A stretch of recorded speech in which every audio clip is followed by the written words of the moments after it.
Hi everyone, it's me, Marcy Lamberson, and today we are going to make one of my favorite beads to make in the springtime. It's a chubby little bird. We're going to do a sculpture one.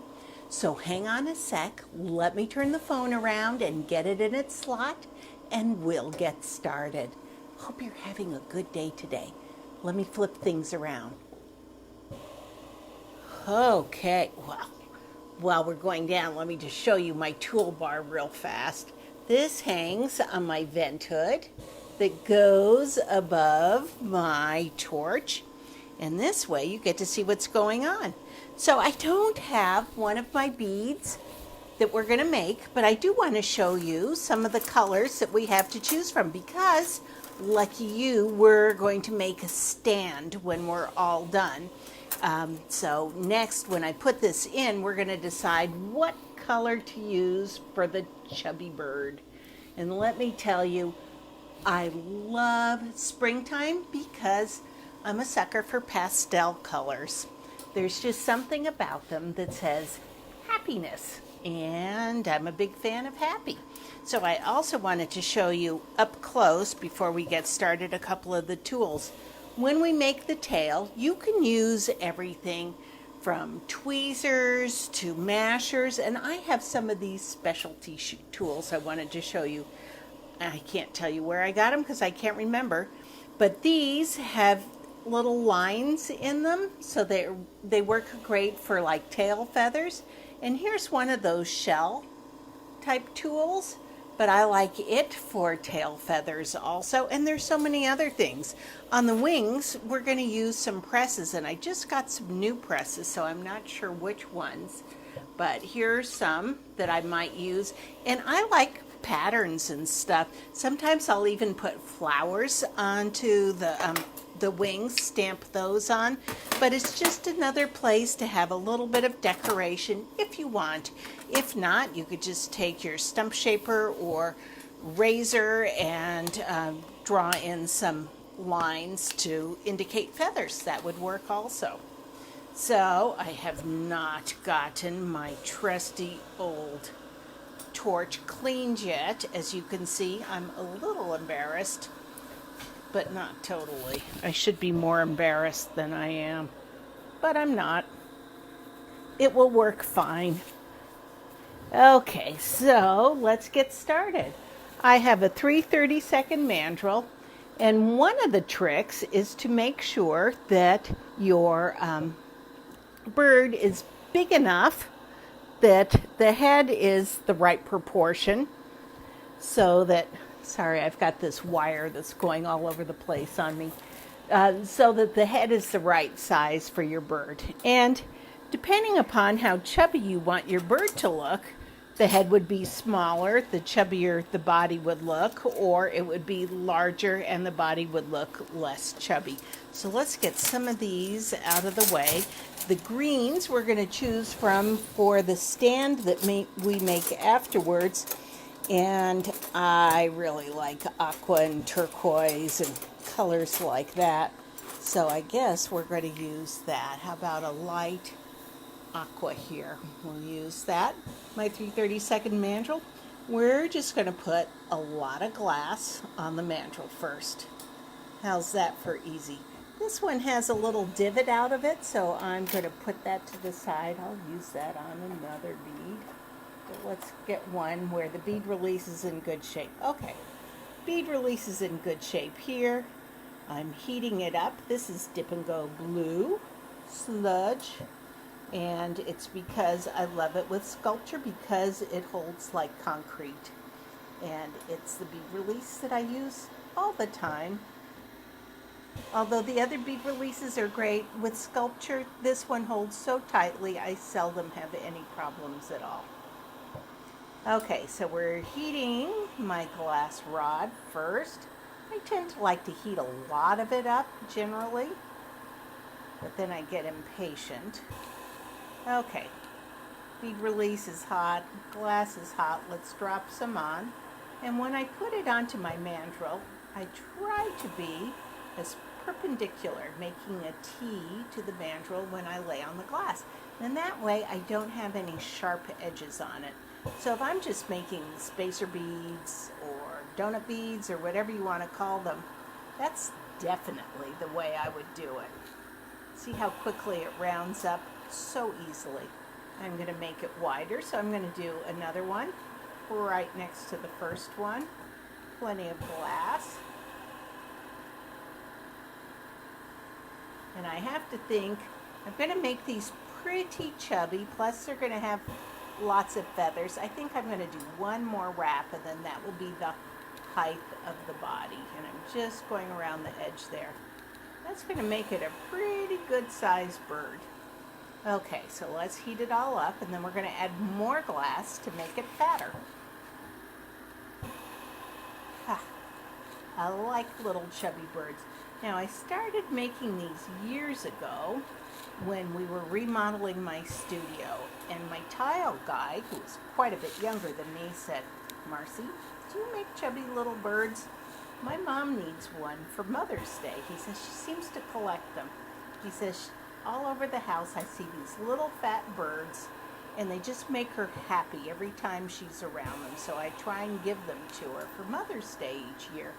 And I thought, And I looked around my studio, and I had all these little fat bird statues also, and I thought, yep, his mom and I must be about the same age, because I like little fat birds with happy faces too. Almost done. So let me show you what I've done. You can see that this is a little off shape. I made essentially a barrel, and then I have a little bit extra in the back, and that can be done by just heating up some glass. We'll do some more on it. And heating up some glass, keeping the base bead warm. And where I want it to stick out more, I just put a fat old blob of glass right there for the back side. And then I heat up around the edge so that it has a really nice connection. Those are going to be the tail feathers, aren't they? We're going to make it a little longer too. Starting the shape up just right. So we could do them where the bird is totally straight up and the head is straight up from the body. But that's not really how little birds go. And you know I don't make things as they really appear in nature. Well, I got an aqua bird to begin with. But I do like to have proportions and different things a certain way. So here we go. We're going to add a head next. We have a body, as you can see, and I've got room for wings, but we've got to put a head on. And this is where it gets talented. You can do this. You can do this. So I'm going to add a little more right in the front on the other side of where the tail is. See how that's looking? And I'm going to heat it in so it connects. And we are building out the body just a touch. Now I know this isn't typically beginner stuff, but you know what, guys? You can do this. If you can make the gnomes, you can make a little bird on a wing. See how it's looking? So what I'm going to do is I'm just going to take any tool that you have that's kind of straight and fix it. I'm just pressing in a little bit. See how we've gotten it on a little bit of an angle with the bird head up? We're going to build up on that bird head just a touch. You can do this, I promise you. So it's kind of like almost a triangle shape, isn't it? And if something doesn't look right, you either press it, melt it in, or add a wing and feathers over the top of it. Okay, just a little bit more. Because don't forget, when you add the side feathers, that's going to make it even fatter. I just want a little bit larger head. It's going to go up a little higher. So it looks like I'm adding like a headband on it. But what I'm going to do is melt it in, and it's going to add to the height of the head just a little bit. It does kind of look like it needs some little earmuffs or something with that. It's like like a rainbow that I added to it, and I'm heating it on all sides to make sure that it melted in well. Okay, so now we've got a little head, a little body, and a little fat area for the tail. So, before I start making the tail and wings, I'm going to push in the area where the eyes are going to go. And that's on each side. And not a huge tool. You can even use the end of a mandrel. And I'm just going to press in a little bit on one side and the same place on the other side. And on this bird, it's kind of high up because I'm going to have the beak up a little bit. Don't worry about perfect. These are a load of fun to make. Okay, so we've got the eyes. The beak is going to go here, and I left room to add some cheeks because, as I said, we're making chubby birds. And I'm heating up just a little bit, and it's going to go right underneath the eye. And you notice we did not add the eyeball yet. That way, we can melt in the cheeks without worrying about melting in the eye. Okay, so there's one little fat cheek. Let's do the same on the other side, about the same amount underneath the eye, like a fat dot, and we're going to heat up the area around it so it kind of melts in a little bit. And now we've got a funny fat face. Okay, now we get to build the rest of the bird. This is so easy, you guys. You're going to love this. So we need a little bit of black, and I have my black rod here. And we'll use that for the eyes, but you know what? I think we're going to do some of the other stuff first. Let's get the fun part done. Okay, let's do the tail feathers. So I've turned it upside down for a little bird. It's doing a nosedive, but see how I'm heating just the tail feathers, or the area that's going to be the tail feathers first? See how orange it is compared to the rest? That way, the other bead doesn't go scooching all over the place. And any kind of mashers, whether they're regular mashers, the small mashers, big mashers, something that adds some design in it, whatever, they'll work. Don't make it too thin, but you just get right underneath and gently press. I pull out a tiny bit at the same time. See how we got a little bit of a design in there?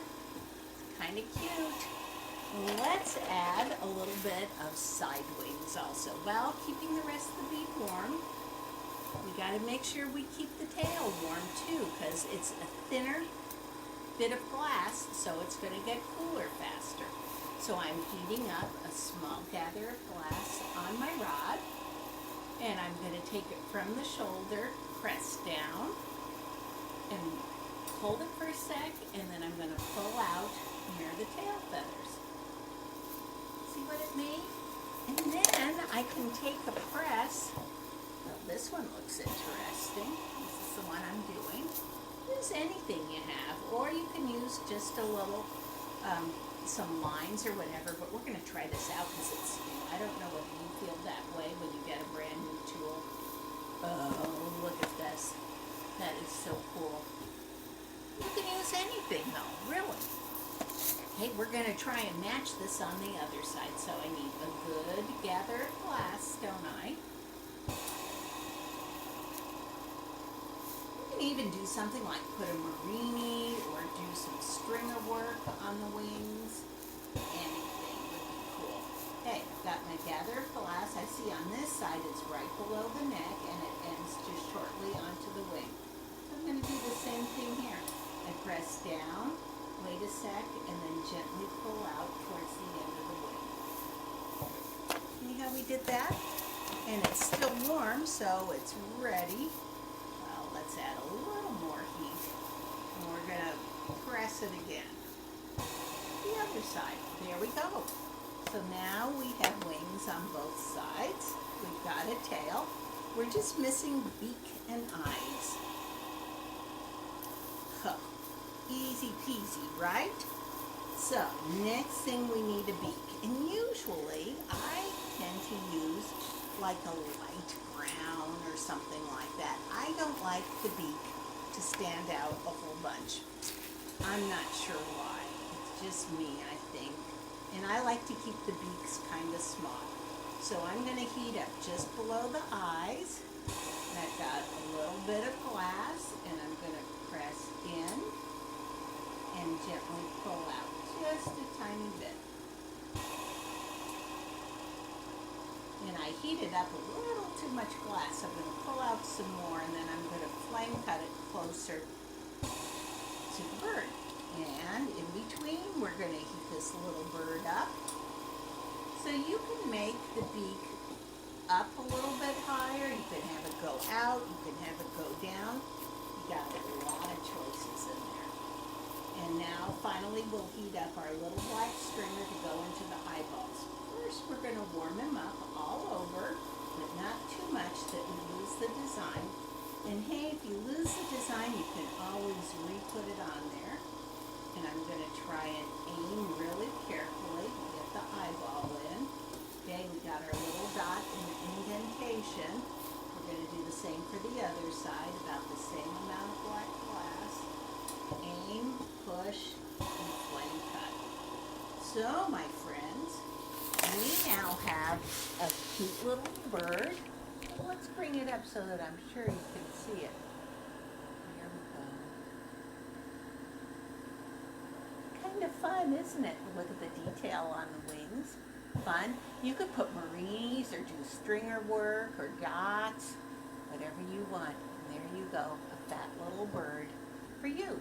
And what we're going to do next is make a bead stand form that I'm going to show you. So stay and hang tight, and I'll show you how we're going to do it. Okay, in the kiln he's going, and I'm going to keep going on this video. But he's got to go in the kiln first. Okay, so I have this is a tool I want to show you. These are called Midwest P6300. They're bolt cutters. Here's the whole thing. And you can get them online. They're on Amazon. I get nothing for recommending them, but let me show you what they can do. This is a mandrel right here, and they cut them without having little funny little pieces on the end. So I'm cutting this one, squeeze, and see, now I have it without any little funny edges. So when I'm making my mandrels from steel welding rods, these are what I use. But I cut just a little piece, and I'm going to use that in a bead stand for the bird. Let me show you how I make those bead stands. I've got a 3/32 mandrel coated with bead release, and I'm going to pick a green, and here I have Nile green, just the effetray one. And what I'm going to do is probably sit down. That would make it a whole lot easier than me standing up and talking to you. Whoops. I think I pulled something and I shouldn't have. Hang on a sec. Let me stand up and fix you. Sorry about that, everybody. I think you can see me now. Okay. Sorry about that. I pulled too hard on my microphone set, and it just moved everything around. Okay, let's try that again. Okay, so I've got Nile green and a 3/32 mandrel. And it's spitting at us. Let's hope it doesn't get us. I am heating my mandrel off of the end, because that's where I'm going to work, is off the end. And I'm losing some of my glass, so what I'm going to do is heat it up, pick it up. You can use any green that you like. We're going to make kind of like a little green leaf. Let's see whether we can get that one. No, too cool. We'll work with this. Not a problem. So we're going to lay on glass that will go off the end of this mandrel, because that way we can have the pointy leaf part too. And we don't need it as a bead because it's going to end up sitting down on the table. and it's just a really fun little bead stand to make. We're going to use that piece that I used with my Midwest cutters, P6300 bolt cutters. Well, that wasn't nice of that glass to misbehave like that. And what I like to do is look at the green and I think about what kind of contrast. Do I want a lot of contrast? Do I want it to blend in with whatever bird I'm making or however I'm doing it? Because that bird is tiny, we don't need a large little bead stand, but we do need it large enough that it's flat on the bottom and it will sit up a little bit and hold the bird up. Needs room also to hold on to that little piece of metal too. So let's see how this looks. This is still pretty small, but let's heat it all up and see where we are. And what I'm going to do is make kind of like, it's kind of cone shaped. Doesn't have to be perfect. And then I'm going to get a pair of mashers. I have parallel mashers, and I'm not going to mash it too thinly. I want to keep it thick. So I press it just a little bit. You know, I can pull it out into a little bit more of a leaf shape that way too. I just want to be sure it's nice and flat on the bottom. Okay, so if I want to get fancy on it, I could do some little lines as if it were a leaf. And the way I would do that is I would keep the bottom cool, and just on the top section, I would take a sharp object. Don't run with it, just use it for melting glass. And you've got an indentation like on a leaf, but don't make it too deep. Don't forget, your little bird's going to be covering most of it. And I'm just making some little lines on it the way a leaf would have. See those, the little lines? Okay, we can go ahead and heat the back side and the end just a little bit. You don't want to lose the lines that you did. If not, you can always put some new lines in, don't forget. It's not a problem. Okay, so the next tool I'm going to get out for this are my handy dandy, very inexpensive needle nose pliers that I put through the mill all the time. And what I'm doing is I'm picking up on an end that little metal piece of mandrel, and I'm going to heat up just the very end, and I'm going to heat up the glass, not where the mandrel goes through, but to the side, because otherwise the mandrel would keep this metal piece from going through far enough. So it'll be off center a little bit. And I'm going to heat up the metal so it turns orange. Can you see that as the orange? Let me lift it up. It's got to be nice and orange. And the glass needs to be juicy hot in the place where you're going to plunge the little piece of mandrel. And you're just going to put it in.